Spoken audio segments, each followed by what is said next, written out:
This video comes to you in 3 and or 4 parts. Part 1. I got a haircut. Finally! Part 2. New Decemberist album, The King is Dead. I just listened to it today and it's really good. I'm going to put one of my favorites in the doobly-doo.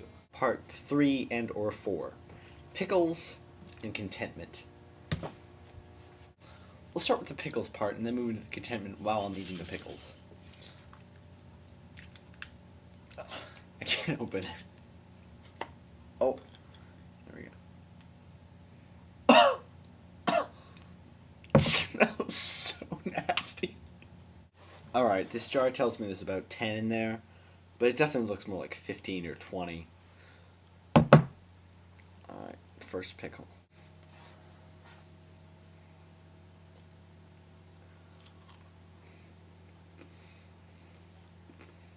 Not too bad.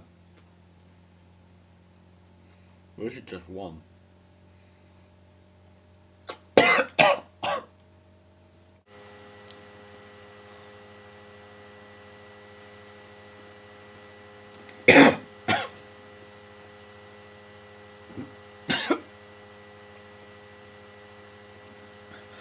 I'm gonna puke.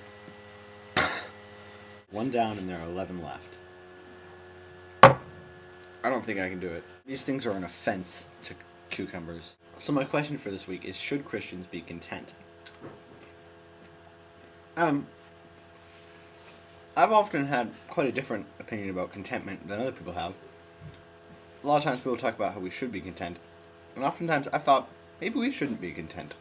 I'm going to take you on a little journey with my thought process and how I've come to the conclusion that yes, Christians should be content. So there are essentially two parts of a human being that I want to talk about in relation to contentment: finitude and infinitude. Or if you like, the temporal part of a human being and the eternal part of a human being. Now,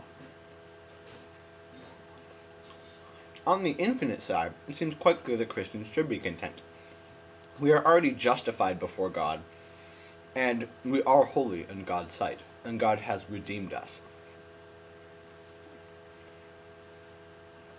Okay.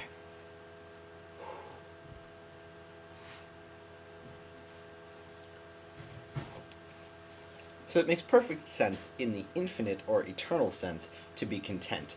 However, human beings are not simply spiritual or eternal beings. They are also temporal beings.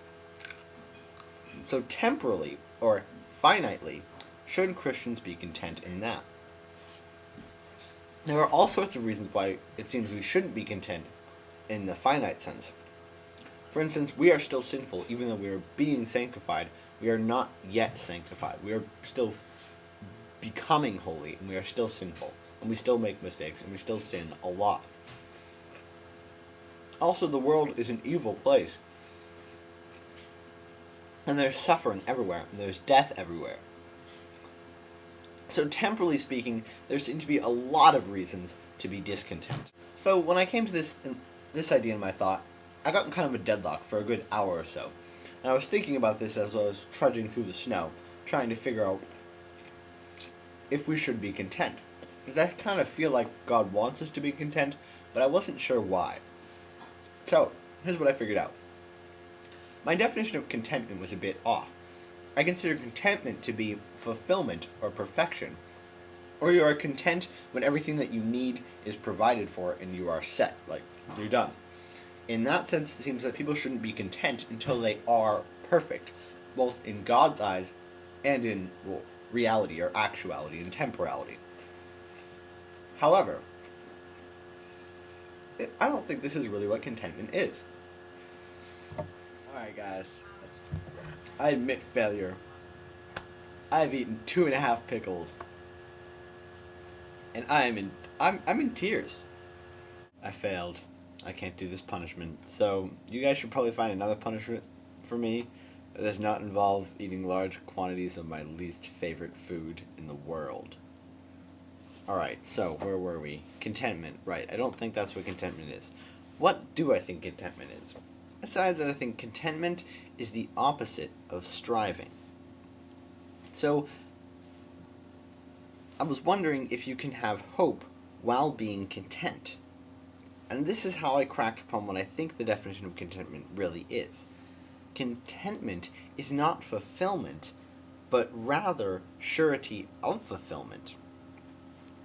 It's trust that God is sufficient in all things, and that you will be fulfilled and you will be perfected. In that sense, you can be both content and hopeful for the future. You can both be content and have faith in God to perfect you. So that's kind of the conclusion that I came to. And because of that's what really contentment is, Christians should and can be content even though temporarily there is suffering and death in the world. Like eating pickles. Infinitude, infinitude. It's fun to say. Finitude, finitude, infinitude, infinitude, infinitude, infinitude.